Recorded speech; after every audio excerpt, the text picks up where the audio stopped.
हमारे नौजवान नेता राहुल गांधी बार बार एक शब्द का इस्तेमाल करते हैं, न्याय। वो अपने आप में एक शब्द नहीं है, वो निचोड़ है हमारे संविधान का, कांग्रेस पार्टी की विचारधारा का और इस देश की, इस सभ्यता की, इस संस्कृति की जितने भी मूल मंत्र हैं उन सब का निचोड़ इस एक शब्द में है, न्याय। जब राहुल जी 4000 किलोमीटर पसीना बहाते हुए इस देश की सड़कों पर चले और जब दिल्ली पहुंचे, आप में से कई लोग उस यात्रा में शामिल हुए थे दिल्ली में, मैंने आपको देखा भी था। यहाँ भी संवाद हुआ, अलग अलग स्तर में अलग अलग वर्गों से, समाज के भिन्न वर्गों से उनका संवाद हुआ और उस संवाद से जो निकल कर आया वो हमारा न्याय पत्र है, जो हमारा घोषणा पत्र है, जिसको हम अपना अंग्रेजी में मैनिफेस्टो कहते हैं। पिछले 10 साल से ऐसा लगता है कि दिल्ली को किसी की नजर लग गई।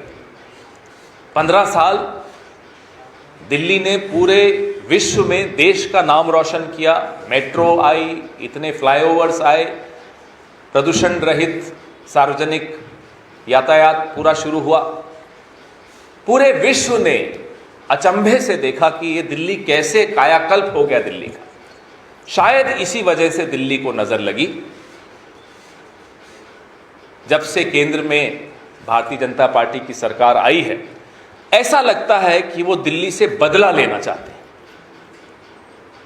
क्योंकि 1998 से लेकर आज तक दिल्ली ने भाजपा को फिर मौका नहीं दिया। 93 में एक ही बार मौका दिया था, उसके बाद 98, 2003, 2008, 2013, 2015, 2020 इतने चुनाव हो गए और भाजपा को दिल्ली ने मौका नहीं दिया। ये दर्शाता है कि भाजपा की पोल दिल्ली वाले की आंखों में, उनकी आंखों में खुल गई और दिल्ली भाजपा की रग रग से वाकिफ है। दिल्ली को भाजपा मूर्ख नहीं बना सकती। मैं बार बार ये सोचता हूं कि दिल्ली को नजर लगी। अब समझ में आता है कि ना केवल नजर लगी है, एक बदले की भावना से ओतप्रोत केंद्र सरकार जो बना बनाया ढांचागत जो हमने यहां व्यवस्था बनाई थी, उसको छिन्न भिन्न करने पर आमादा है। जो योजनाएं हम लाए थे, अनधिकृत कॉलोनियों पर विशेष तौर पे, मुझे याद है स्वर्गीय शीला जी चिंतित रहती थी कि इनको कैसे हम नियमितीकरण करें इनका, और भागादौड़ी करके केंद्र सरकार से भी जद्दोजहद करके, अफसरशाही से जद्दोजहद करके, विशेषज्ञों से राय मशविरा करके फिर हमने उनका नियमीकरण किया, सर्टिफिकेट्स बांटे, मूलभूत सुविधाओं की तरफ वो प्रक्रिया शुरू की। लेकिन उन सब पे पहले अर्धविराम लगा और अब पूर्ण विराम लग गया। बड़े बड़े नारे, बड़े बड़े नाम योजनाओं के देने में हमारे प्रधानमंत्री बड़े पारंगत हैं।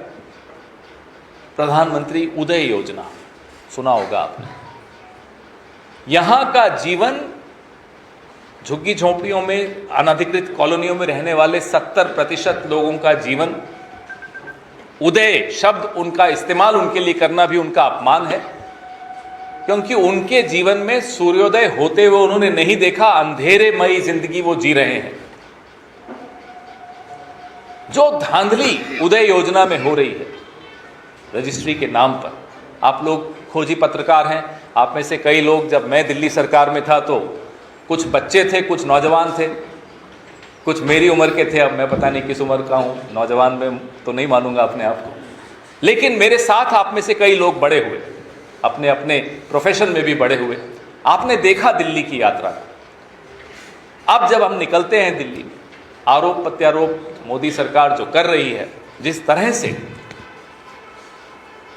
न केवल एक चुनी हुई सरकार को संघर्ष करना पड़ता है, बल्कि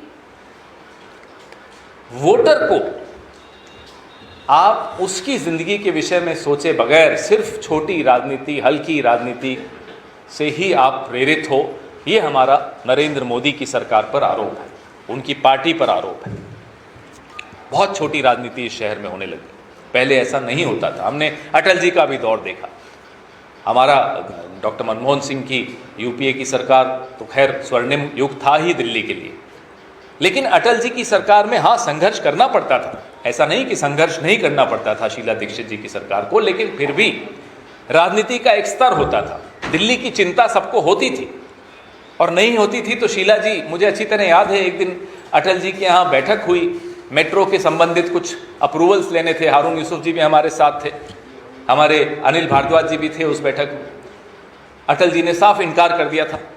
कभी हारून जी से आप ये किस्सा ज़रूर सुनिएगा, बड़ा रोचक किस्सा है। चाय भी पिलाई अटल जी ने, बड़े प्रेम से बात की, आदर से बात की, लेकिन फाइल अप्रूव नहीं की। उनके अफसरों ने वहीं कमरे में आकर कहा कि नहीं साहब ये अप्रूव नहीं हो सकती। शीला जी ने कहा एक चाय और पिलाई। मैं बड़ा हैरान कि शीला जी दिन के वक्त 2 बार चाय पी रही हैं, समझ में आया नहीं। चाय और आई।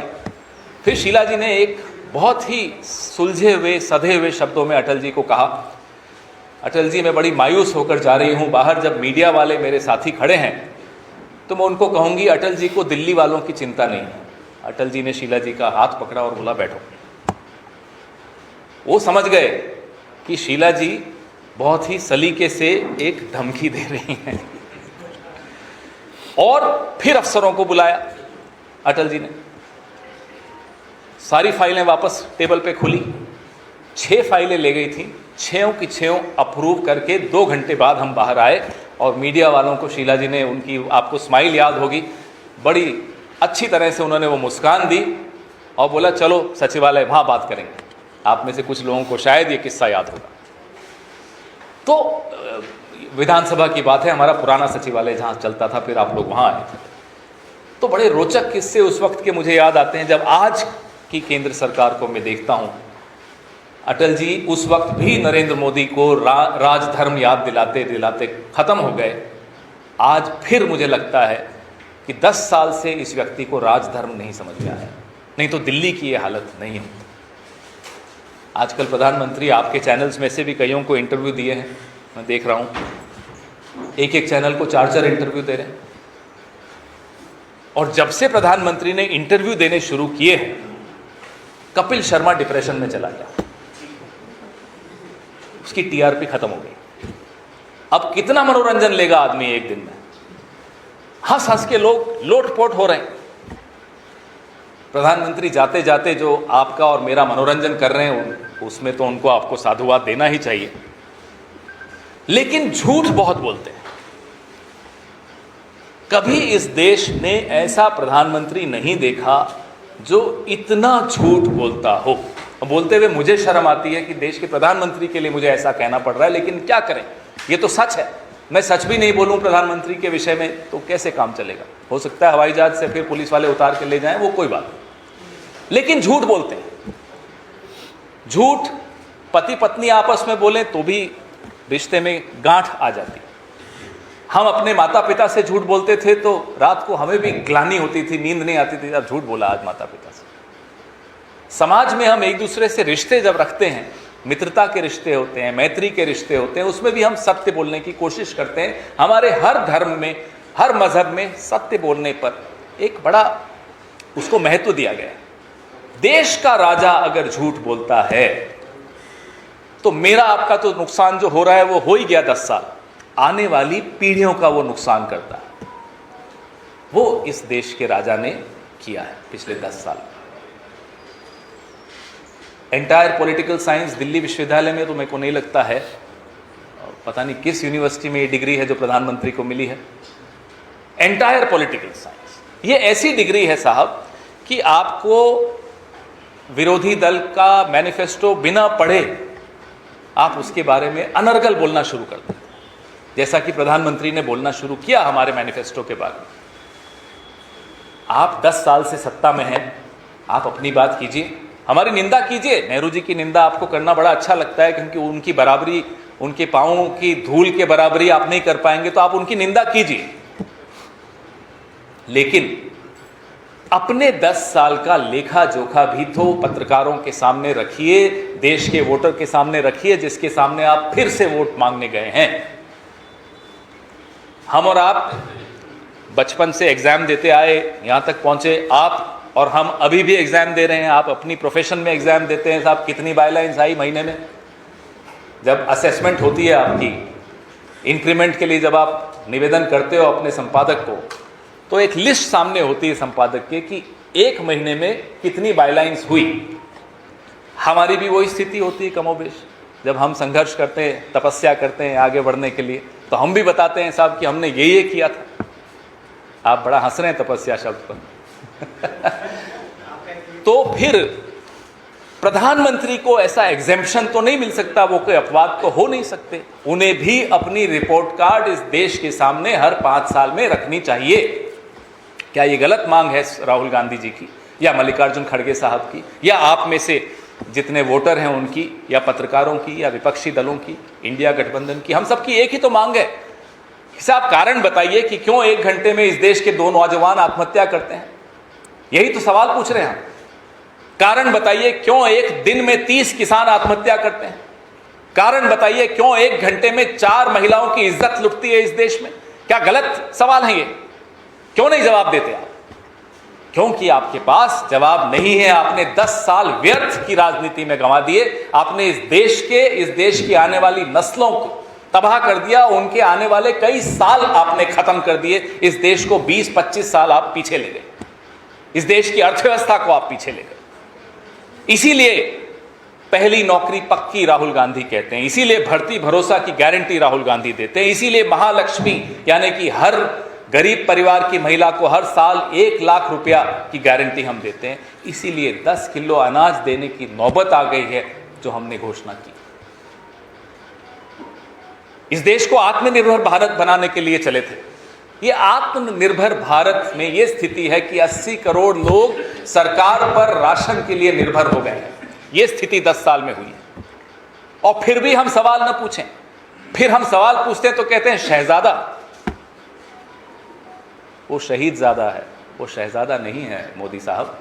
जिस दिन आपको ये समझ में आ जाएगा, इस देश का इतिहास समझ में आ जाएगा, क्यों ये देश आज क्रोधित है आपसे, ये समझ में आ जाएगा।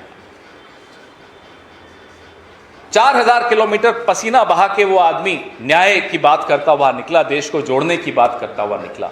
आप 4 किलोमीटर चल के दिखा दीजिए। और अनिल भारद्वाज जी और देवेंद्र यादव जी से मैं आग्रह करूंगा, दीपक बावरिया जी से आग्रह करूंगा कि वो 4 किलोमीटर ये तय करें कौन सी झुग्गी झोंपड़ी क्लस्टर से उनको निकाल कर ले जाना है। उन्हें मालूम पड़े दिल्ली की स्थिति क्या है, होश ठिकाने आ जाए।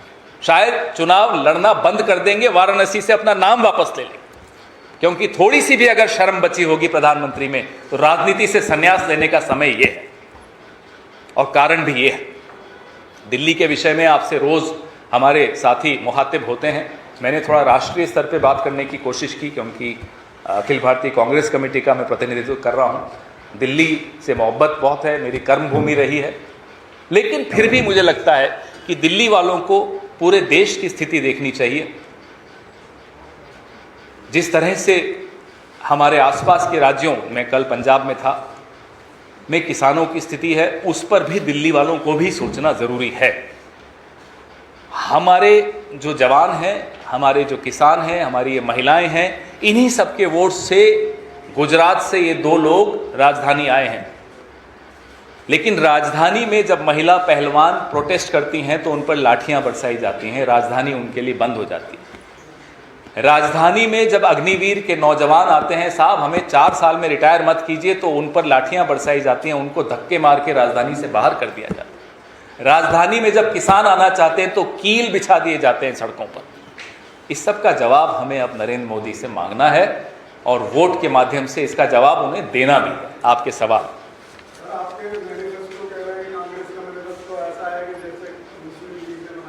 अब मुस्लिम लीग का मैनिफेस्टो मोदी जी ने ज़रूर पढ़ा होगा, ये मुझे मालूम है, भरोसा है उन पर, क्योंकि उनके जो वैचारिक पूर्वज हैं, राष्ट्रीय स्वयंसेवक संघ या उस वक्त की हिंदू महासभा या उसके बाद का जनसंघ या उसके बाद की जनता पार्टी और अब की भारतीय जनता पार्टी, इन सब की एक जुगलबंदी हमेशा उस विचारधारा से रही है जिसको उस वक्त हम मुस्लिम लीग कहते थे।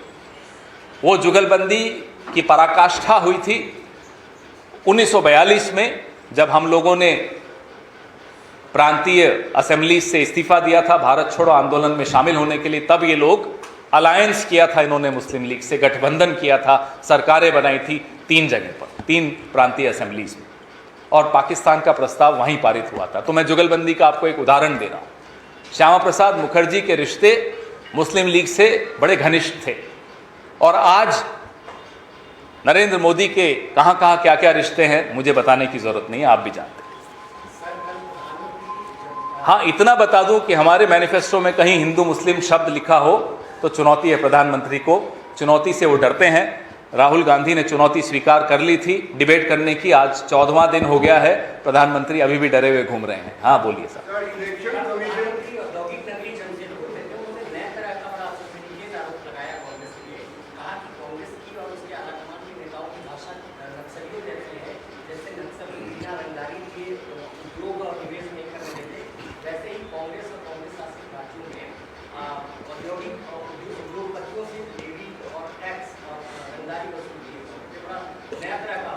नहीं, आरोप कोई नया तरीका का नहीं है। ये उनके जो 2-4 दोस्त हैं ना, बड़े बड़े अरबपति जिनके 16 लाख करोड़ माफ़ किए हैं, ये उनके द्वारा लिखी हुई स्क्रिप्ट है। वो लोग क्या चाहते हैं, अगर उनका बस चले तो संविधान को वो नक्सलवादी कह देंगे, क्योंकि संविधान के खिलाफ भारतीय प्रधानमंत्री का जो षड्यंत्र रचा जा रहा है उनके द्वारा, वो सबके सामने है। समानता की बात हमारा संविधान कहता है, क्या ये नक्सलवादी बात है? आप अमीरों से के ऊपर पूरे देश का धन लुटा दें और मध्यम वर्ग को तबाह कर दें, व्यापारी को तबाह कर दें, एमएसएमईज को, छोटे उद्योगों को, लघु उद्योगों को तबाह कर दें। 27 करोड़ लोगों को डॉक्टर मनमोहन सिंह ने गरीबी रेखा से ऊपर उठाया था। पिछले 10 साल में वो 27 करोड़ फिर से गरीबी रेखा के नीचे चले गए और 14 करोड़ और उसमें शामिल हो गए। क्या ये चाहते हैं, इस तरह का देश चाहते हैं प्रधानमंत्री?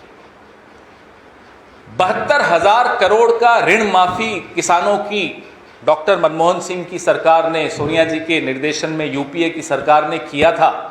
फिर भी अर्थव्यवस्था पटरी पर रही, दौड़ती रही, किसी को नुकसान नहीं होने दिया। ये 16 लाख करोड़ रुपए लुटा कर बैठे अपने दोस्तों पर। इनको समानता शब्द से नफरत है। प्रधानमंत्री को कटघरे में खड़ा करना चाहिए अदालत में इस तरह की बात करनी, क्योंकि ये गैर संवैधानिक बात करते हैं। इलेक्शन कमीशन को पूछा गया है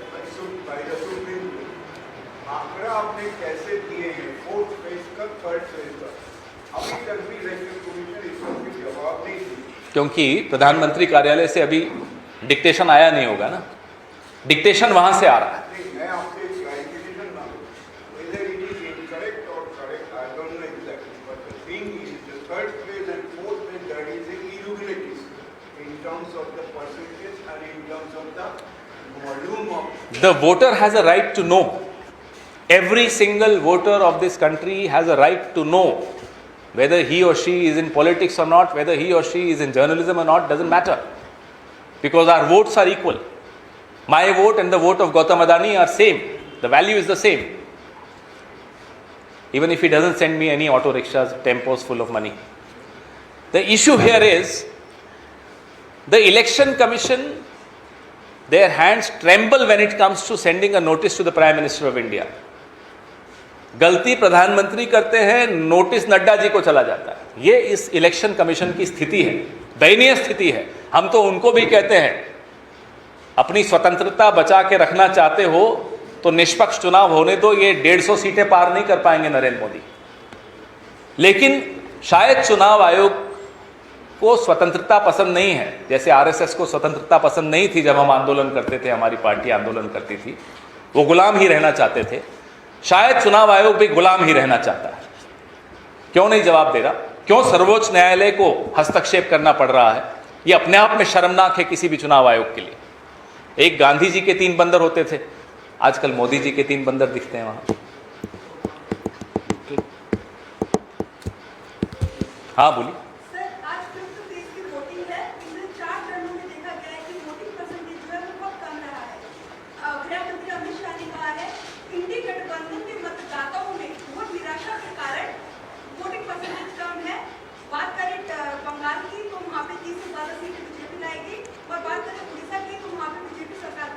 अब देखो, दो मुंगेरी लाल हैं इस देश में, एक बड़ा मुंगेरी लाल, एक छोटा मुंगेरी लाल। सपना देखने दो, 4 तारीख को मालूम पड़ जाएगा। लेकिन नड्डा जी कुछ बदला ले रहे हैं नरेंद्र मोदी से, मुझे लगता है। आज मैं भी एक सनसनीखेज खुलासा आपके शब्दों में बता रहा हूँ। परसों नड्डा जी ने कहा अब हमें आरएसएस की जरूरत नहीं, हम आरएसएस से बड़े हो गए। भाई, या तो घमंड से बोला, वैसे नड्डा जी बड़े अच्छे आदमी, सॉफ्ट स्पोकन आदमी, मुझे लगता नहीं घमंडी हैं। ये दोनों गुजराती भाइयों से तो कम ही घमंडी होंगे। हिमाचल के लोग होते भी बड़े अच्छे हैं। अगर घमंड से नहीं बोला तो षड्यंत्र किया।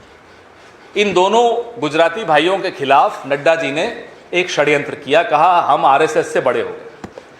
तो हो सकता है आरएसएस बदला ले रही हो, अब वोटर निकलता ही नहीं इनका। हमें तो यही समझ में आ रहा है। जो भी हो, इस चुनाव में तय हो जाएगा कि आरएसएस छोटी है या बड़ी है, मालूम पड़ जाएगा।